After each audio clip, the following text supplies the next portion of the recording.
நம்ம தோழர்கள் வந்து சில பேர் பயந்துக்கிறாங்க.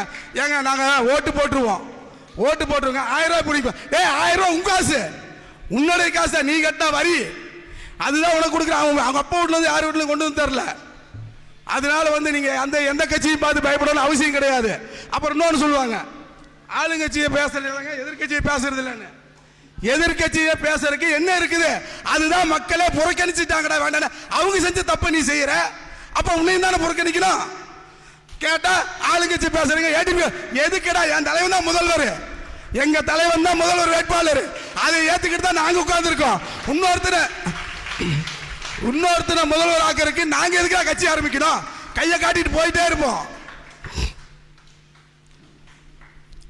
அந்த மாதிரி ஏன் ஒரு சிலர் கேட்பாங்க, ஏங்க கூட்டணி வைக்கலாம்ல, கூட்டணி ஆட்சி வந்துடும், விஜயகாந்த் வச்சாரு, அவங்க வச்சாங்க. நாங்க கட்சி ஆரம்பிச்சது எதுக்கு? ஏன் தலைவனை முதல்வர் ஆக்கிறதுக்கு, இன்னொருத்தனை முதல்வர் ஆக்கிறதுக்கு நாங்க வரல.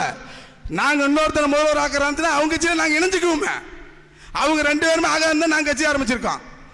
அப்புறம் கொள்கை பத்தி பேசுவாங்க. ஒன்னே ஒன்று சொல்றேங்க, பாரதிய ஜனதா கொள்கை இப்படி போட இருக்குது.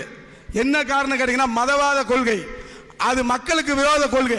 அது அவங்க நல்லதோ கெட்டதோ அந்த கொள்கையோடு இருக்கிறாங்க. ஆனா நம்ம தமிழகத்தில் ஆளும் திமுகவும் அதிமுகவும்